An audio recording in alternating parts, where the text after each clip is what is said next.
Cek 1, 2, 3, 1, 2, 3.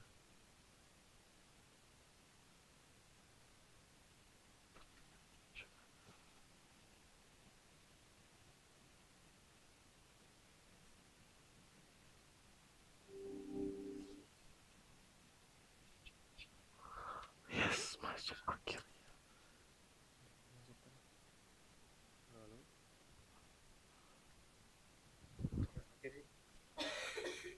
Cek cek.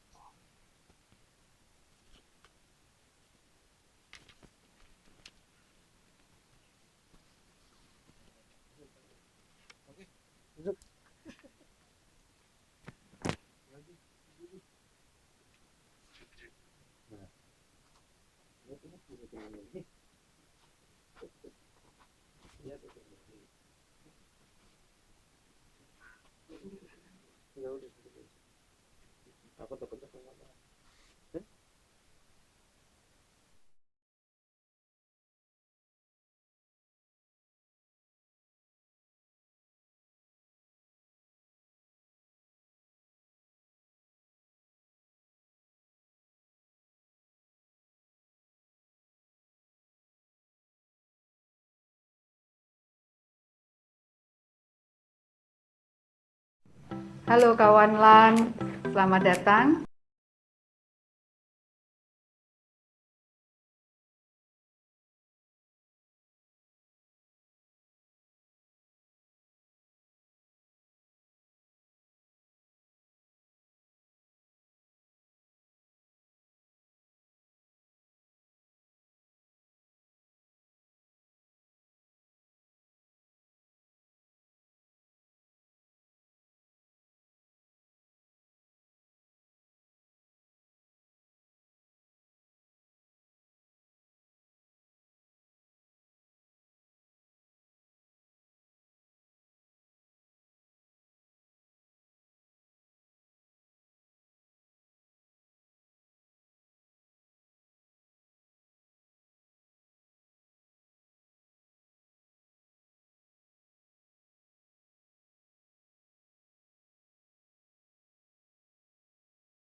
Terima kasih.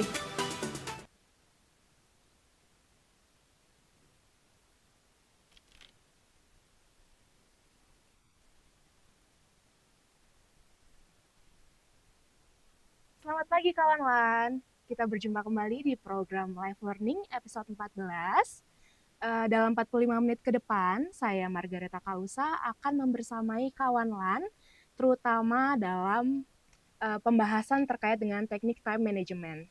Sebelumnya, saya ingin menanyakan nih, kira-kira siapa dari kawan LAN yang sudah mengikuti live learning dari episode 1 sampai episode ke-14 hari ini? Dan mungkin sebelumnya saya ingin menyapa kawan LAN yang memang saat ini sedang entah itu di kantor atau di rumah atau mungkin sedang melakukan perjalanan dinas. Entah itu melakukan melalui kanal YouTube LAN Debangtas, TikTok maupun Instagram.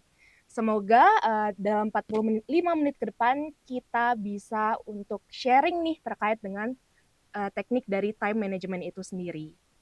Nah, sebelumnya mungkin saya juga ingin mengingatkan teman-teman yang sekiranya belum melakukan subscribe atau follow dari media sosial LAN Debangtas, boleh nih untuk klik follow dulu supaya tidak ketinggalan update-update terbaru mengenai LAN Debangtas.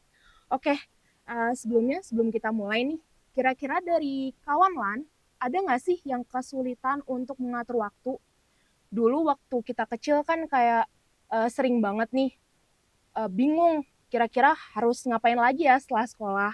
Tapi semakin kita beranjak dewasa, terutama ketika kawan lain sudah memiliki keluarga, pasti kesulitan nih untuk yang namanya membagi waktu, entah itu dari pekerjaan maupun keluarga.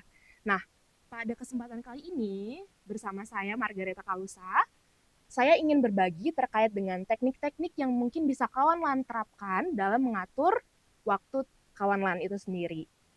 Untuk memulai, mungkin saya pengen tahu nih kira-kira energi dari kawan LAN sendiri boleh nih untuk entah itu tap-tap layar atau mungkin meninggalkan komentar melalui kolom komentar LAN Debangtas. Sebelum nantinya kita mulai untuk mengetahui teknik manajemen waktu itu seperti apa, terutama dalam lingkup manajemen ASN. Seperti itu. Dan mungkin ya tanpa berlama-lama lagi, kita bisa langsung mulai terkait dengan teknik manajemen waktu untuk ASN. Nah, sebelumnya nih, mungkin dari kawan-kawan bertanya, kenapa sih sebenarnya ASN itu harus menerapkan manajemen waktu? Yang pertama, tentunya untuk mendukung profesionalisme dan integritas. Hal ini dikarenakan kita sebagai pelayan masyarakat dituntut untuk terus melayani masyarakat sesuai dengan kapabilitas yang kita punya. Contohnya, ketika teman-teman atau kawan LAN yang memang bekerja di unit pelayanan masyarakat dan memiliki waktu dari jam 7 sampai jam 4 sore untuk melayani masyarakat, kita harus memiliki time management yang cukup baik. Karena kenapa? Jika memang ada keluhan dari masyarakat, harusnya kita mulai start pelayanan di jam 7 nih. Tapi ternyata jam 7.15 kawan LAN atau mungkin Bapak dan Ibu ASN lainnya itu baru datang. Hal ini tentunya akan mendapatkan keluhan dari masyarakat. Selain itu karena sekarang digitalisasi sangat mendunia ya, ibaratnya booming banget, dan hal sekecil apapun itu bisa viral, tentunya hal ini akan mengakibatkan tingkat evaluasi dari suatu lembaga terhadap pelayanan masyarakat itu menjadi lebih buruk gitu. Jadi makanya kenapa kita sebagai ASN harus yang namanya melakukan manajemen waktu, karena hal ini untuk mendukung profesionalisme dan juga integritas kita sebagai ASN. Lalu yang kedua, kita juga manajemen waktu yang baik juga merupakan implementasi dari core values ASN sendiri, yakni berakhlak. Seperti yang sudah saya sampaikan sebelumnya, bahwa memang manajemen waktu ini erat kaitannya dengan berorientasi layanan dan juga menilai terkait dengan kompetensi kita sebagai ASN dan keloyalan kita terhadap entah itu instansi maupun masyarakat. Mungkin kawan-kawan atau Bapak dan Ibu lainnya pernah mendengar istilah time is money. Bagi seorang pembisnis, time is money itu kan kayak misalkan 1 detik yang mereka lakukan itu sangat berarti bagi peruntungan profit yang mereka dapatkan. Nah, hal ini sebenarnya bisa kita terapkan, walaupun sebenarnya ASN kan tidak mencari profit ya Bapak dan Ibu. Namun ketika kita menerapkan bahwa 1 detik itu berharga, 1 detik ini itu bisa kita lakukan untuk kegiatan-kegiatan yang produktif, terutama dalam melayani masyarakat. Oleh karena itu, salah satu alasan kenapa kita harus bisa memanage waktu ialah bagaimana kita nantinya bisa menghasilkan dampak bagi masyarakat di sekitar kita dan orang-orang yang kita layani. Dan yang terakhir, tentunya Bapak dan Ibu selalu mengisi SKP ya, setiap entah itu triwulan atau setiap tahunnya. Dan mungkin bisa kita lihat bahwa salah satu tolak ukurnya adalah waktu. Contohnya, ketika kita menyusun draft laporan, itu biasanya kan kita menghasilkan entah itu kuantitas dan juga waktu. Misal, kuantitasnya itu 1 laporan yang bisa kita hasilkan dalam waktu 3 hari. Nah, tapi mungkin karena manajemen waktu kita buruk, itu kita jadi menyelesaikan laporan selama 1 minggu. Nah, hal ini tentu berdampak pada target kinerja kita. Dan dalam jangka panjang, tidak hanya target kinerja individu saja yang terdampak, melainkan apabila hal ini akan mempengaruhi target kinerja entah itu dari unit kerja maupun lembaga dari Bapak dan Ibu sekalian. Gitu. Dan kita lanjut nih ke sebenarnya apa sih penyebab buruknya manajemen waktu? Mungkin sebelum saya jelaskan, Bapak dan Ibu boleh nih tinggalkan di kolom komentar kira-kira apa sih sebenarnya yang menyebabkan saya jadi sulit nih untuk menyelesaikan pekerjaan dalam satu waktu. Ini kalau versi saya ya Bapak dan Ibu. Jadi ada dua hal. Yang pertama, karena kita sering banget multitasking.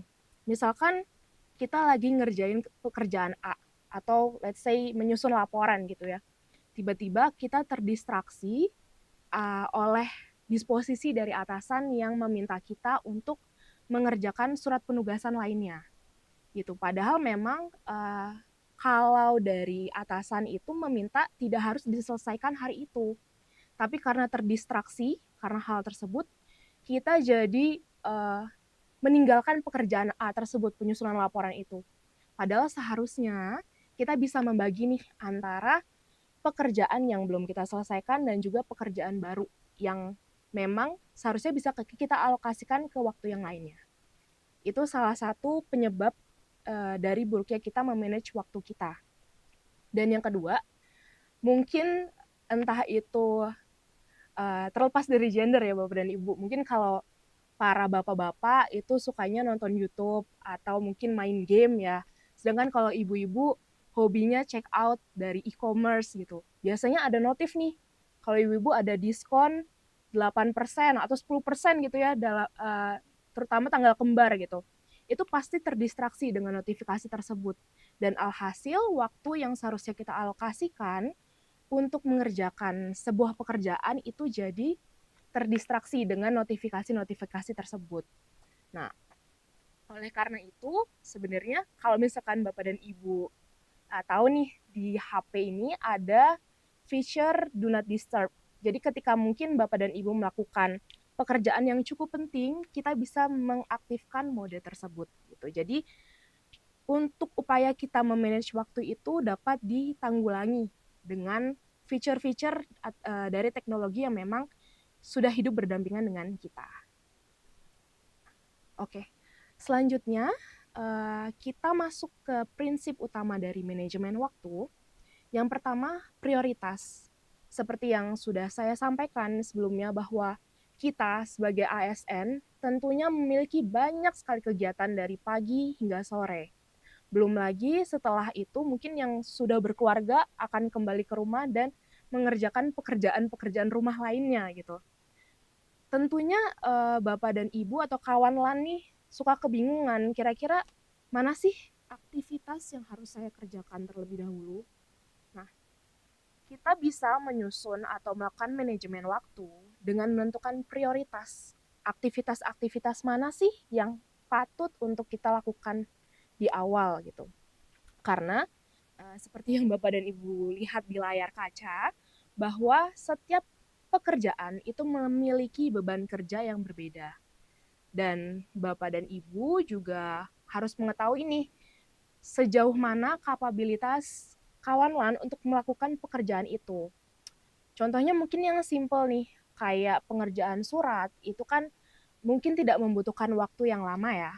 Jadi itu bisa dialokasikan di pagi hari. Baru kemudian kita menyusun berdasarkan entah itu ada meeting di siang harinya atau bertemu dengan lembaga lainnya untuk melakukan brainstorming, itu kan sudah ada alokasi waktu tersendiri. Jadi memang kita sebagai ASN harus bisa untuk menetapkan prioritas-prioritas dari pekerjaan yang akan kita lakukan. Kemudian dilanjutkan dengan prinsip yang kedua, yakni kita sudah harus memahami tujuan apa sih sebenarnya akan kita capai gitu. Karena saya percaya sebenarnya setiap orang itu memiliki goals yang berbeda-beda. Mungkin si A pengennya, saya pengen untuk naik jenjang dalam waktu 5 tahun. Tapi ada juga mungkin ASN lain yang merasa, nggak usah buru-buru, yang penting saya work-life balance gitu. Jadi Untuk melakukan manajemen waktu ini, kawan LAN atau Bapak dan Ibu perlu mengetahui kira-kira tujuan apa sih sebenarnya yang ingin dicapai gitu.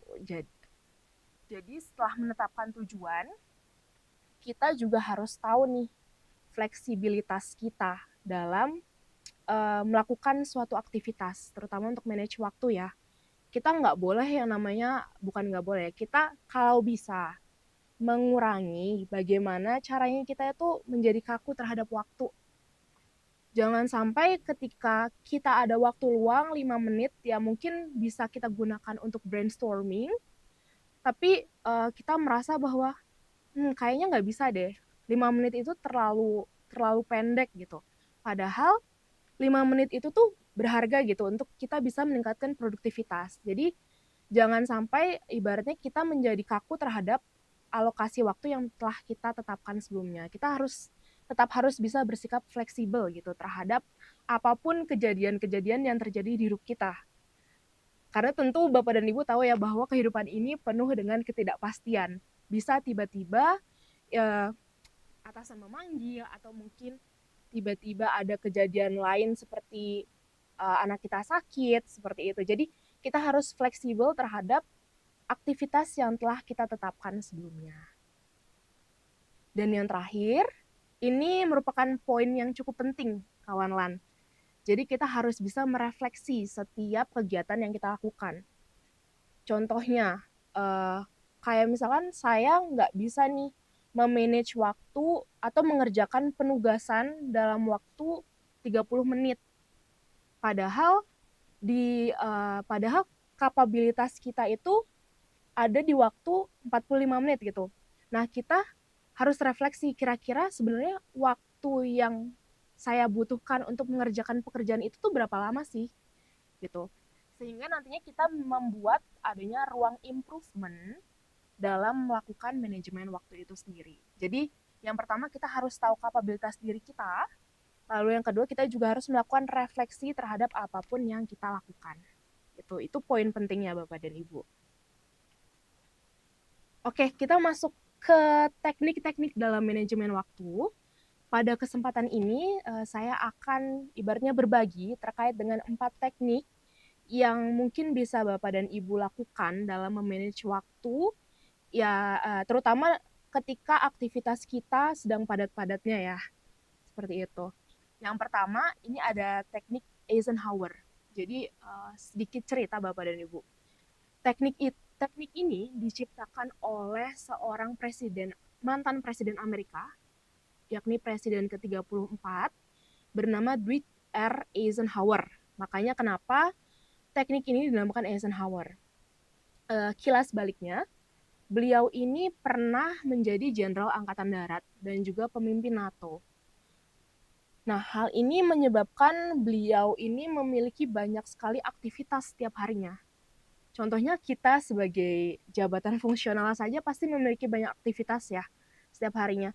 Apalagi seseorang seperti beliau gitu, beliau yang memiliki jabatan Jenderal Angkatan Darat dan juga pemimpin NATO. Pasti kegiatannya sangat banyak. Oleh karena itu, Bapak Eisenhower ini menciptakan matriks yang terdiri dari 2 faktor, yakni berdasarkan faktor urgensi dan juga kepentingan. Bisa dilihat di layar Bapak dan Ibu bahwa terdiri dari 4 kuadran nih. Yang pertama, kuadran do this. Lalu yang kedua ada decide this atau Eisenhower biasa menyebutkan sebagai schedule. Lalu yang ketiga, delegate this. Dan kuadran keempat merupakan delete this. Oke, kita coba kulik satu persatu ya, kawan LAN, terkait dengan 4 kuadran ini. Yang pertama ialah kuadran pertama atau do this. Jadi ini merupakan aktivitas-aktivitas yang didasarkan pada aktivitas ini tuh sangat urgent nih, berdasarkan waktu ini perlu untuk diselesaikan secepatnya. Dan berdasarkan kepentingan, aktivitas ini sangat penting nih untuk kita lakukan.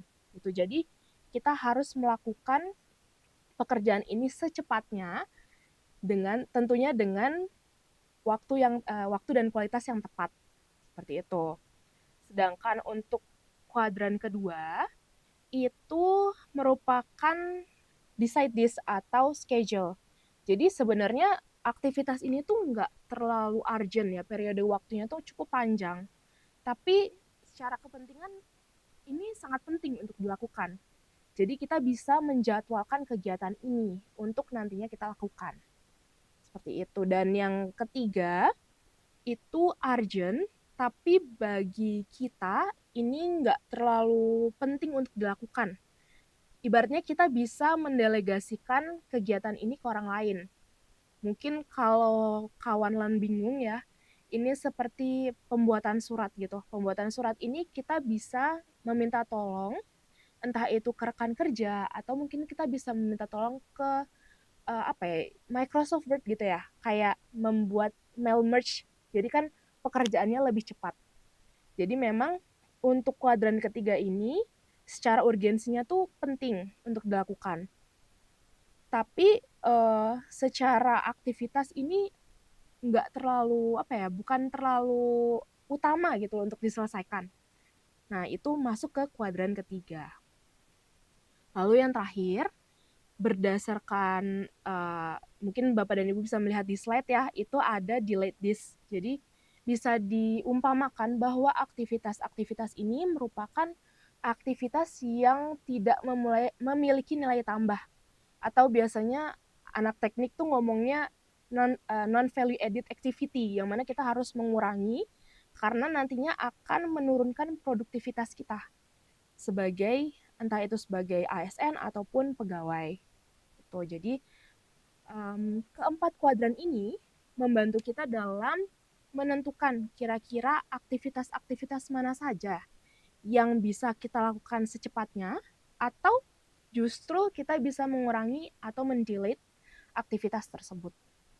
Gitu. Dan untuk simulasinya nih Bapak dan Ibu mungkin bisa lihat contoh aktivitas yang ada di layar. Saya punya 4 aktivitas. Bapak dan Ibu bisa nih kira-kira memberikan komentar. Untuk aktivitas pertama itu masuknya ke kuadran berapa sih? Lalu untuk aktivitas kedua itu masuk ke kuadran berapa? Nah, ini kan ada diskusi panjang, lalu ada mencetak ulang daftar hadir, ada menyusun modul pelatihan baru untuk bulan depan. Dan yang terakhir, menjawab surat dari pimpinan dengan tenggat hari ini. Tuh.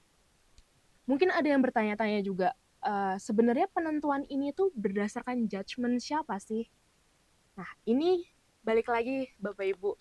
Semuanya tergantung dari diri kita, karena kita sendiri yang mengetahui sejauh mana kapabilitas diri yang kita miliki. Dan mungkin kalau Bapak dan Ibu kepo nih, kira-kira saya bisa belajar atau bisa mencari informasi terkait Eisenhower ini kemana sih? Nah, Bapak dan Ibu bisa visit ke website mereka di www.eisenhower.me. Di situ lengkap Bapak dan Ibu terkait dengan simulasi Eisenhower itu seperti apa, lalu sejarahnya bagaimana. Itu Bapak dan Ibu bisa mengkulik dari website tersebut. Oke. Selanjutnya ada yang kedua adalah teknik Pomodoro. Ini merupakan teknik yang saya sukai karena sebenarnya simple dan sangat implementatif untuk seorang ASN. Hal ini kenapa? Karena kita selalu menatap layar laptop gitu yang membuat kadang mata kita lelah ya. Nah, teknik Pomodoro ini membantu kita dalam mengalokasikan waktu untuk beristirahat. Dan fun fact-nya, teknik ini ditemukan oleh seorang mahasiswa. Namanya adalah Francesco Cirillo. Beliau berasal dari Italia dan ditemukan tahun 1980. Seperti yang terlihat pada layar, konsepnya itu sederhana. Jadi, kita mengalokasikan waktu 25 menit untuk melakukan pekerjaan kita dan memberikan short break atau long break dalam tempo 5-10 menit. Dan itu bisa dilakukan secara beberapa interval Bapak dan Ibu.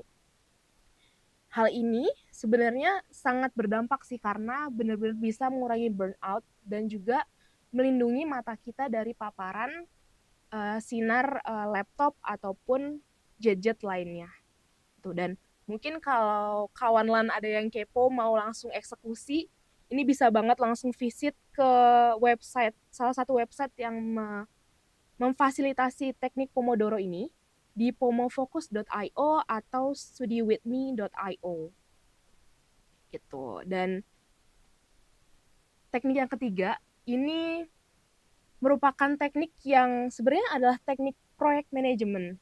Tapi saya senang untuk menggunakannya karena memang membantu kita dalam mengalokasikan pekerjaan-pekerjaan yang kita lakukan. Mungkin Bapak dan Ibu pernah melihat logo ini ya. Jadi logo ini merupakan salah satu brand ternama milik negara Jepang yang mampu menghasilkan otomotif yang cukup terkenal mungkin hingga saat ini. Nah, Kanban ini merupakan salah satu metode yang mereka miliki dan bertahan sampai hari ini. Jadi berupa kartu papan yang memang digunakan untuk memonitoring pekerjaan-pekerjaan. Awalnya metode ini diterapkan pada Toyota Production System, didasarkan supaya manajer lini produksi mereka itu bisa memantau pekerjaan dari setiap stafnya. Nah, dihitung setelah pengimplementasian Kanban ini, Toyota itu berhasil mengurangi seluruh persediaan sebesar 75% dan mengurangi kecacatan hingga 95%. Terus, gimana sih sebenarnya implementasi dari Kanban ini? Nah, ini bisa dilihat pada layar bahwa ini cukup simple untuk dilakukan Bapak dan Ibu. Jadi kita hanya melist to-do list-nya apa saja, aktivitas yang ingin kita lakukan, lalu in progress-nya apa saja, dan yang sudah komplit apa saja. Ini bisa disesuaikan untuk atasnya. Jadi bisa seperti yang ada di kiri ataupun yang kanan yang terlihat pada layar kaca. Poin plusnya adalah kita bisa memantau nih kira-kira pekerjaan apa saja sih yang memang harus kita kerjakan dan pekerjaan mana yang harus kita review secepatnya gitu. Ini biasanya dilakukan oleh teman-teman yang ada di perusahaan swasta, terutama yang bergerak di manufacturing, untuk memantau kinerja dari masing-masing tim. Dan saya cukup senang dengan teknik ini karena memang betul-betul membantu untuk membreakdown setiap kegiatan yang kita lakukan. Terus yang terakhir, ini merupakan teknik yang cukup simple, yakni time blocking. Mungkin kalau sekarang Bapak dan Ibu sering ya melihat yang namanya Google Calendar. Nah, Google Calendar itu mengadopsi metode ini, time blocking. Jadi ketika kita memiliki aktivitas dari jam 7 sampai jam 8, let's say untuk pelayanan masyarakat registrasi gitu, itu kita bisa memblok di kalender kita sekaligus sebagai reminder untuk mengingatkan kita bahwa dalam 1 jam ke depan atau dari jam 7 hingga jam 8 pagi itu kita harus melakukan rekap registrasi. Nah, salah satu keuntungannya sebenarnya ini lebih ke arah reminder dan juga mengurangi kita melakukan pekerjaan yang multitasking karena kita sudah mengalokasikan kegiatan-kegiatan tersebut di awal. Dan sebelum kita masuk ke sesi terakhir nih Bapak dan Ibu, mungkin saya juga mengingatkan untuk stay tune karena di akhir nanti akan ada link absensi yang bisa Bapak Ibu isi, dan juga untuk Bapak Ibu klaim nih sertifikatnya di hari ini juga. Dan reminder juga untuk terus mengikuti sosial media dari Lande Bangtas agar tidak ketinggalan info-info terkait dengan pelatihan ataupun info lainnya di IG Lande Bangtas. Oke, selanjutnya ialah apa sih sebenarnya manfaat dari manajemen waktu bagi ASN itu? Yang pertama mungkin kita bisa kilas balik ya ke awal bahwa memang manajemen waktu ini tuh erat kaitannya dengan profesionalisme dan integritas. Ketika kita mampu memanage waktu dengan baik, tentunya kita bisa memperbaiki kualitas pelayanan publik, terutama untuk Bapak dan Ibu atau kawan lain yang memang bekerja di bidang pelayanan, entah itu dari kecamatan, rumah sakit, macam-macam lah. Hal ini tentunya akan meningkatkan kualitas. Jadi kritik atau masukan dari masyarakat itu tuh feedbacknya jadi positif gitu, karena kita bisa memanage waktu dengan baik. Lalu yang kedua, hal ini juga mencapai tujuan lebih cepat. Hal ini tapi dipengaruhi nih, karena kalau kita balik lagi ya ke slide awal, itu kan kita harus memahami sebenarnya tujuan kita dalam memanage waktu itu seperti apa sih. Nah, dengan kita nantinya mampu untuk memanage waktu, tentunya kita bisa mencapai tujuan tersebut itu tuh menjadi lebih cepat. Jadi seperti akselerasi aktivitas gitu. Dan yang ketiga, tentunya ketika kita melakukan manajemen waktu dengan baik, kita mengurangi tingkat burnout dan stres. Terutama kalau kita lihat ya di beberapa kementerian, mereka ada yang sampai lembur karena kurangnya kemampuan mereka dalam memanage waktu, walaupun sebenarnya pekerjaan-pekerjaan yang mereka lakukan itu terintegrasi dengan bagian lain. Namun ketika kita bisa menanggulangi atau menyusun waktu itu secara tepat, hal ini akan mengakibatkan kita bisa mengurangi tingkat burnout kita dan stres. Jadi saran dari saya, Bapak dan Ibu, ini boleh dilakukan atau tidak, balik lagi bagaimana kita yang mengetahui kapabilitas kita itu bisa mengatur kegiatan-kegiatan yang akan kita lakukan. Dan yang keempat, mungkin kalau sekarang Gen Z bilangnya work-life balance ya. Jadi ketika kita bisa memanage waktu, kita bisa meningkatkan pola hidup seimbang. Jangan sampai harusnya jam kerja kita mengerjakan pekerjaan pribadi, tapi ketika di luar jam kerja, kita malah mengerjakan pekerjaan gitu. Jangan sampai kebalik Bapak dan Ibu. Kalau bisa dengan adanya manajemen waktu ini, Bapak dan Ibu bisa mengatur pola hidup yang seimbang dan bisa berfokus ketika jam kerja memang bekerja, dan ketika di luar jam kerja kita bisa mengalokasikan untuk kegiatan lain. Lalu yang kelima, ketika kita memanage waktu, itu kita juga akan membentuk kebiasaan atau self-management. Hal ini mungkin bisa dibahas lebih lanjut ya, karena untuk kebiasaan sendiri itu ada tips and triknya. Mungkin kalau Bapak dan Ibu atau kawan LAN ingin mendahului ya, itu bisa membaca buku Atomic Habits. Jadi di situ diajarkan bagaimana cara kita mengelola waktu, bagaimana cara kita menciptakan kebiasaan. Contohnya, kita biasa untuk bangun jam 5 pagi. Kita beres-beres berangkat ke kantor jam 6, hal itu akan terus berulang. Karena kita bisa memanage waktu dengan baik dan menciptakan kebiasaan tersebut. Dan yang terakhir, ialah meningkatkan produktivitas pekerjaan. Seperti yang saya sampaikan sebelumnya Bapak dan Ibu, bahwa ketika kita bisa mengatur waktu dengan baik dan kita memahami kapabilitas yang ada dalam diri kita, tentunya kita akan meningkatkan produktivitas pekerjaan.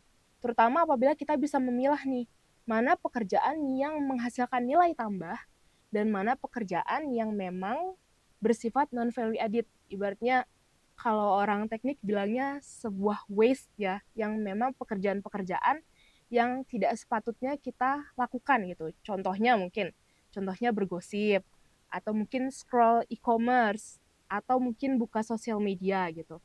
Jadi ketika kita bisa memanfaatkan waktu dengan baik, kita tentunya akan meningkatkan produktivitas pekerjaan. Seperti itu. Kita masih ada waktu 25 menit sebelum sesi live learning ini ditutup.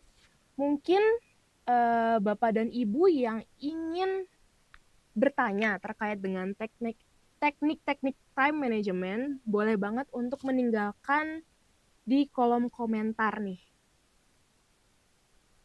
Sambil saya baca-baca juga, atau mungkin dari Bapak dan Ibu atau kawan lain pernah nggak sih menerapkan teknik manajemen yang memang yang sudah kita bahas nih selama sesi ini? Oke.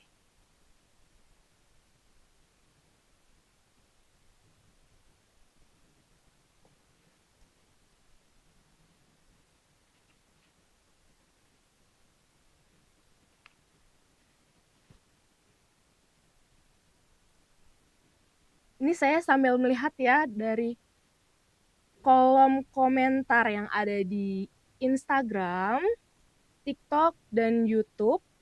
Sambil saya tampung dulu ya, mungkin nanti bisa kita bahas secara bersama.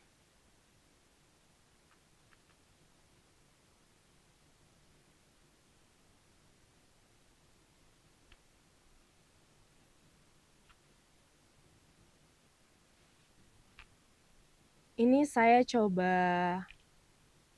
buka dari YouTube terlebih dahulu.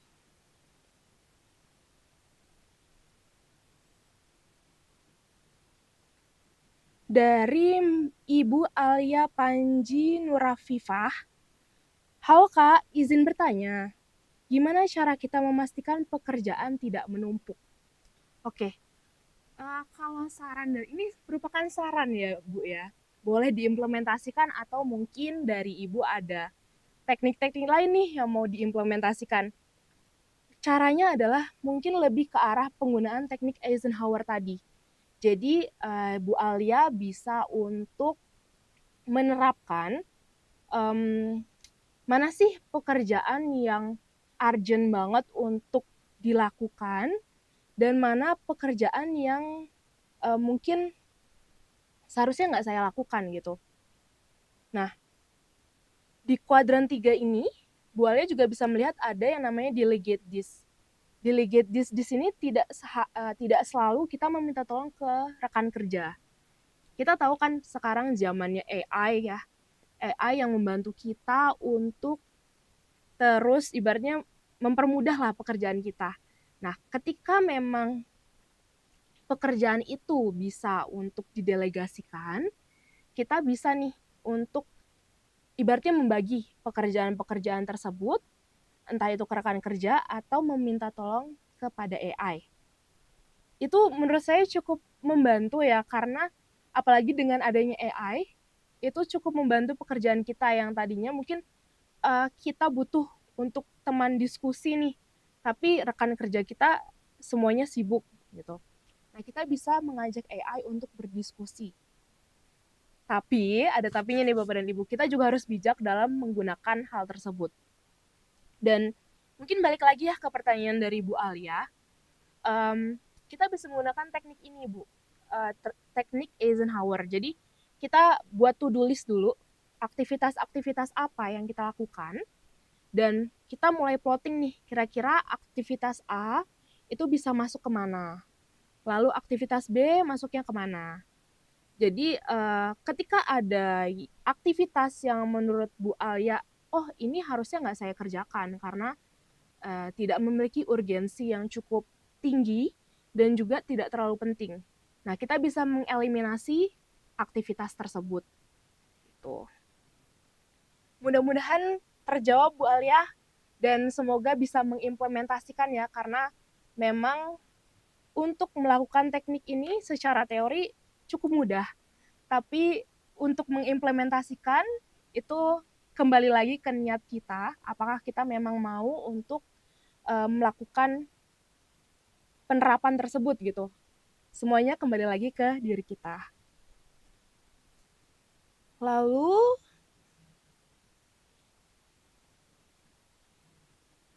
ada lagi pertanyaan.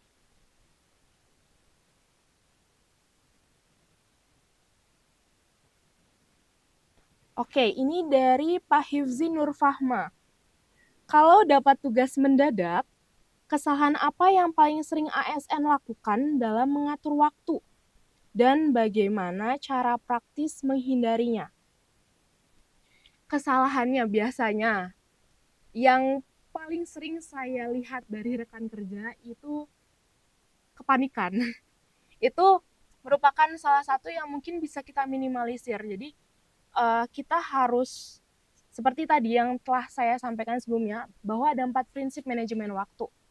Yang pertama, kita harus tahu prioritas, lalu penetapan tujuan, fleksibilitas, dan refleksi. Nah, kita harus bersikap fleksibel nih terhadap apapun penugasan yang memang ibaratnya diminta oleh pimpinan ya, terutama karena pimpinan gitu. Jadi, bagaimana kita fleksibel terhadap waktu yang memang itu sudah menjadi tanggung jawab kita gitu. Makanya kenapa di sini ada prinsip fleksibilitas. Kita harus mencoba untuk fleksibel dengan segala kegiatan yang memang kita terima. Tapi jikalau memang ini mungkin balik lagi ya ke Pak Hifzi, bahwa jikalau memang kita tidak bisa melakukan hal tersebut, misalkan ada kegiatan lain, kita bisa mendelegasikan pekerjaan tersebut ke rekan kerja gitu, supaya nantinya pekerjaan atau tanggung jawab yang kita terima itu bisa kita tetap laksanakan dan tidak ada pekerjaan-pekerjaan yang tertinggal. Makanya oleh karena itu sebenarnya manajemen waktu ini juga bisa diterapkan sebagai bentuk kolaborasi antara kita dengan tim kita. Nah, itu nantinya masuknya ke manajemen proyek. Jadi, manajemen waktu ini merupakan salah satu poin atau dasar dalam kita nantinya bisa melakukan manajemen proyek yang mana lingkupnya itu lebih besar. Kalau manajemen waktu ini lebih ke arah individu, nantinya di manajemen proyek ini lingkupnya mungkin bisa ke arah tim ya, ke arah tim. Jadi balik lagi, kesalahan yang biasa dilakukan oleh ASN itu lebih ke arah kepanikan gitu dan tidak teliti. Tuh. Lalu selanjutnya kita beralih ke Instagram. Coba kita baca dulu ya.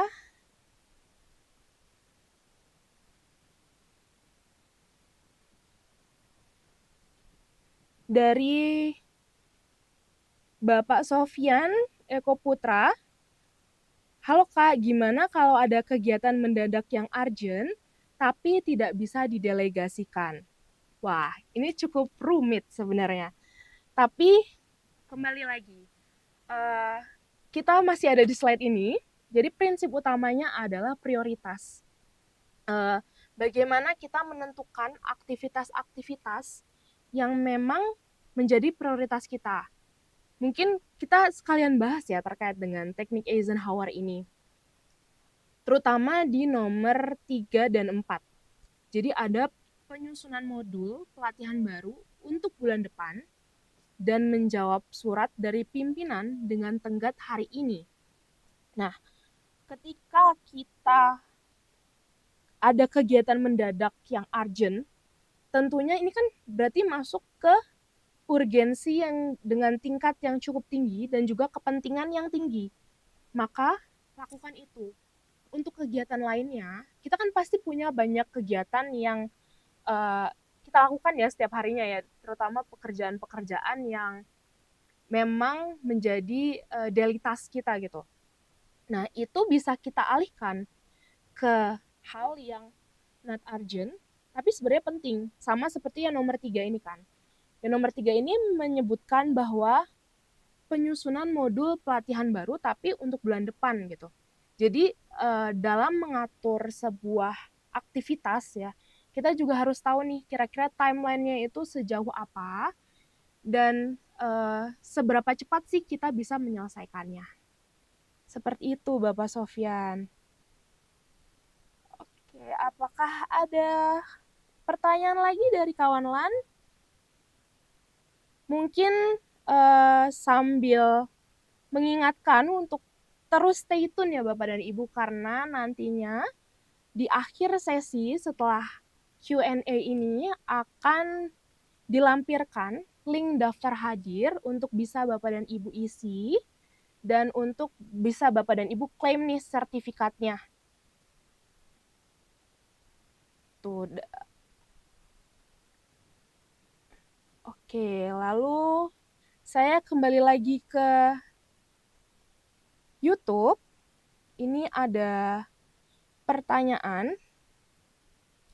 Bagaimana dari Bapak Marshall Aditama Putra? Bagaimana cara kita memastikan agar tidak terjebak mengerjakan pekerjaan di luar kewenangan tersebut, sehingga fokus dan energi tetap tercurahkan pada prioritas utama yang memang menjadi tugas kita? Nah, ini akan menyambung ke sebuah materi Bapak yang namanya adalah self-awareness. Jadi, kita harus tahu nih sejauh mana sih kewenangan yang bisa kita lakukan dan prioritas pekerjaan utama kita itu apa. Kalau bisa, saran saya tetap berpegang teguh pada tusi Bapak dan Ibu, tapi kita juga tidak melupakan adanya arahan dari atasan gitu. Kembali lagi, bagaimana kita bisa tetap fokus terhadap prioritas utama. Nah, teknik-teknik ini sebenarnya yang memang untuk yang relate ya untuk terkait prioritas itu teknik Eisenhower, Bapak. Bagaimana kita melist down, membreakdown setiap pekerjaannya, diri kita yang paling tahu kira-kira pekerjaan mana sih yang bisa saya lakukan sesuai dengan tugas dan fungsi saya, pekerjaan mana yang memang bisa saya selesaikan dalam jangka waktu yang cukup singkat gitu. Berbeda mungkin apabila pekerjaan atau aktivitas tersebut melibatkan pihak lain, itu nanti masuknya akan ke manajemen proyek, Bapak. Jadi kalau time management lebih ke arah sesuatu yang memang ada di dalam kontrol kita. Nah, prioritasnya terkait dengan prioritas, balik lagi ya tadi seperti yang saya sampaikan bahwa kita yang tahu prioritas dari pekerjaan kita sendiri. Oleh karena itu kita harus kenal nih sama diri kita. Kira-kira kita ini mampu mengerjakannya itu sampai sejauh mana dan sampai kapan sih kita bisa menyelesaikan pekerjaan tersebut. Kalau misalkan kita merasa, oh saya belum capable untuk melakukan hal tersebut. Nah, ada berbagai pelatihan nih Bapak dan Ibu yang bisa diikuti untuk membuat kita meningkatkan diri kita gitu. Jadi ada ruang improvement di dalamnya. Oleh karena itu balik lagi ke prinsip utama kita bahwa dalam manajemen waktu kita harus bisa namanya memprioritaskan aktivitas dan juga menetapkan tujuan. Sebenarnya kita itu mau kemana sih? Seperti itu Bapak Marshall. Semoga menjawab ya. Lalu kita coba lihat lagi pertanyaan. Mungkin ini ada beberapa pertanyaan yang menarik sebenarnya. Ini ada dari Ibu Lulu Sabrina ya, dari Instagram. Beliau bertanya, Kak, gimana caranya memilih teknik time management yang cocok untuk kita? Oke, berarti ini lebih ke arah teknik ya. Ini balik lagi preferensi sih, Ibu. Jadi, kalau saya sendiri seperti yang tadi saya sampaikan, saya lebih suka untuk menggunakan teknik Pomodoro. Karena kenapa? Ini teknik yang cukup simple. Terutama kita sebagai ASN kan banyak banget berkutat dengan dokumentasi ya. Dan selalu ibaratnya bertatapan dengan laptop. Nah, ini merupakan teknik yang sering saya gunakan. Jadi kita beri waktu ke diri kita 25 menit untuk mengerjakan pekerjaan. Namun ketika memang waktunya sudah habis, biasanya laptop aplikasi ini akan berbunyi gitu. itu menandakan kita harus short break. Dan itu bisa dilakukan dalam beberapa kali interval. Kita yang bisa mengatur teknik-teknik tersebut. Tapi kalau misalkan Bu Lulu mau membreakdown ya setiap kegiatan, itu lebih tepat menggunakan teknik Eisenhower atau Kanban. Jadi kedua metode ini itu bisa membreakdown setiap aktivitas yang ingin dilakukan. Contohnya mungkin kalau di Kanban ya, kita bisa membreakdown aktivitas apa sih yang mau kita lakukan. Terus ketika aktivitas itu sudah selesai, kita bisa memindahkan nih dari to do ke in progress. Jadi saya menganggap bahwa metode Kanban dan juga Eisenhower itu kayak mainan Bapak dan Ibu. Kita kalau misalkan di teknik Kanban yang sesungguhnya, mereka itu menggunakan sticky notes. Tapi kalau untuk individu, kan yang perlu tahu hanya diri kita ya. Kita bisa menggunakan pensil. Jadi ketika memang sudah berprogres, kita bisa menghapus aktivitas tersebut, lalu pindah ke in review, dan apabila sudah komplit, itu bisa pindah lagi ke complete. Atau mungkin lebih simpelnya, kita bisa pakai to-do list Bapak dan Ibu. Jadi tulis aktivitasnya, breakdown, ketika sudah bisa dicontreng atau di dicoret. Jadi bisa bisa membantu kita dalam men-track setiap aktivitas dan juga uh, teknik yang ingin kita gunakan gitu. Jadi Bu Lulu untuk pemilihan teknik manajemen itu balik lagi sejauh mana kita ingin memfungsikan teknik manajemen itu. Kalau misalkan individual activity, kita bisa pakai teknik Pomodoro. Kalau misalkan banyak aktivitas gitu ya, kita bisa pakai teknik Eisenhower dan juga Kanban. Lalu kalau misalkan ya individual activity tadi bisa juga pakai time blocking gitu. Nah, kalau untuk yang breakdown tadi mungkin balik lagi ya. Kalau Eisenhower itu berdasarkan urgensinya. Sedangkan kalau Kanban sendiri itu lebih ke arah aktivitas-aktivitasnya. Jadi kita melist down. Itu cuma memang lebih komprehensif menurut saya. Ini kan judgement-nya itu teknik Eisenhower ini karena memang dia mengklasifikasikan berdasarkan urgensi dan juga kepentingannya. Semoga terjawab ya Bu Lulu. Lalu ada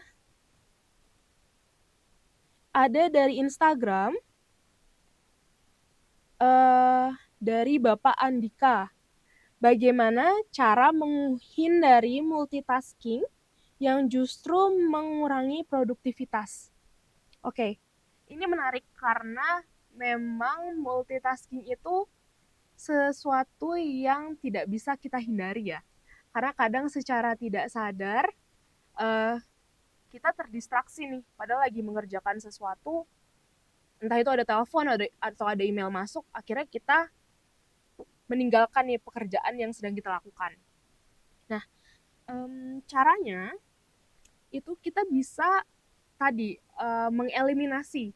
Ini balik lagi karena menurut saya Eisenhower ini cukup komprehensif ya Bapak dan Ibu. Dia benar-benar mengklasifikasikan setiap kegiatan kira-kira mana sih yang harus kita lakukan duluan dan mana sih kegiatan yang memang kita harus eliminasi gitu.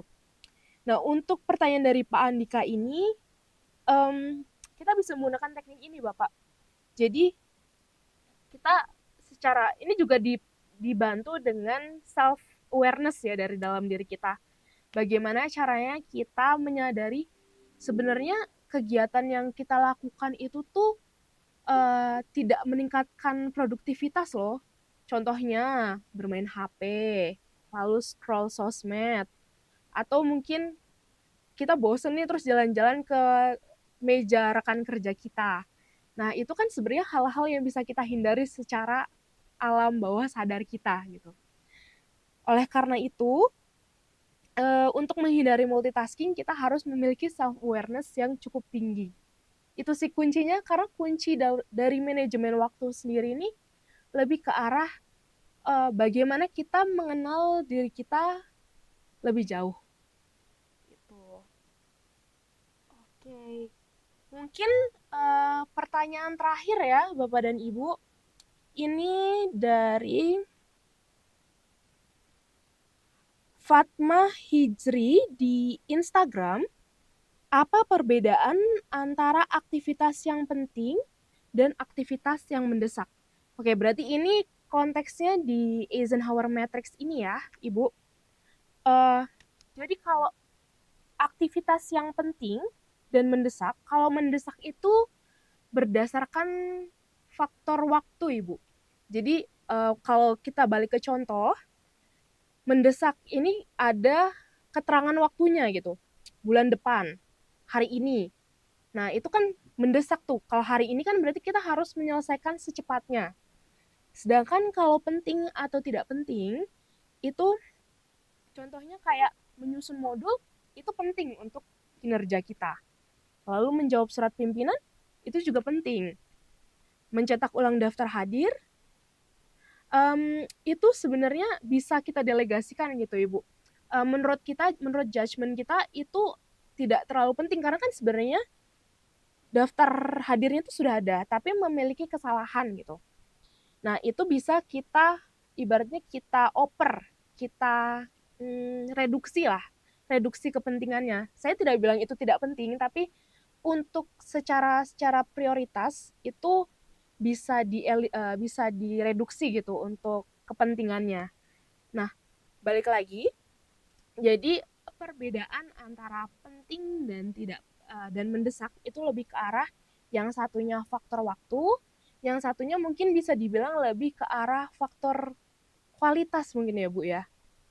Jadi apakah memang kualitas dari pekerjaan itu tuh bisa kita reduksi atau tidak. Dan itu balik lagi itu berdasarkan judgement dari individu. Karena memang pada dasarnya manajemen waktu itu berpusat pada bagaimana diri kita bisa mengatur waktu sesuai dengan kebutuhan kita.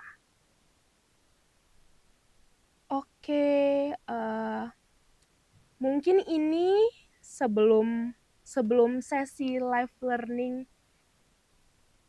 ini berakhir, ya, saya mengingatkan kepada Bapak dan Ibu yang sudah mengikuti nih dari awal sesi live learning sampai kita ada di penghujung, saya mengingatkan untuk bisa mengisi daftar hadir, entah itu di Instagram, TikTok, ataupun YouTube, sehingga nantinya Bapak dan Ibu bisa mengklaim sertifikat dari hasil live learning ini. Dan untuk sertifikatnya itu nanti akan dibagikan di IG Story Landebangtas. So, jangan lupa untuk follow IG dari Landebangtas karena di sana akan ada banyak update terkait entah itu terkait dengan pelatihan ataupun agenda yang dilaksanakan oleh Landebangtas gitu. Dan jangan lupa, jangan cuma Instagram, tapi bisa juga follow TikTok ataupun subscribe YouTube dari Landebangtas. Dan jika kawan LAN ingin mengikuti pelatihan lainnya, kawan LAN bisa banget nih untuk klik link di bio Instagramnya Landebangtas, untuk mengecek kira-kira pelatihan apa sih yang diselenggarakan di JAR TF gitu. Atau kita juga punya hotline namanya Teva, itu kawan LAN bisa menghubungi langsung di 0851 77 11 1957. Nah, jadi kira-kira kalau kawan LAN ada yang kepo nih dan pengen banget untuk melakukan pelatihan di luar dari pelatihan teknik manajemen ini, time management ini, bisa banget untuk kepoin bio dari Landebangtas itu. Oke, kira-kira saya juga ingin mengingatkan, jangan lupa untuk isi absen karena ternyata udah 1 jam ini, 1 jam kita berbicara, 1 jam kita sharing. Jangan sampai kawan-kawan ini lupa untuk mengisi daftar hadir karena sertifikatnya bisa langsung diklaim hari ini juga. Gitu. Oke.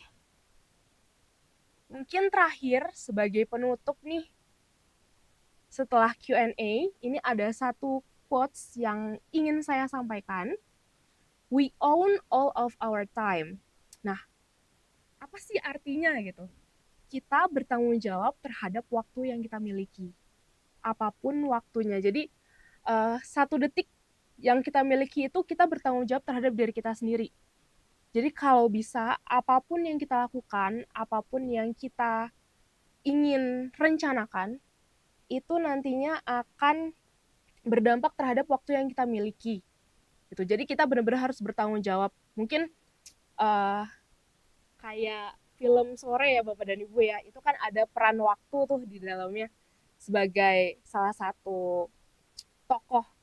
Nah, hal ini mengingatkan kita bahwa memang waktu itu berpengaruh penting terhadap hidup kita dan kita sendirilah yang bertanggung jawab terhadap waktu.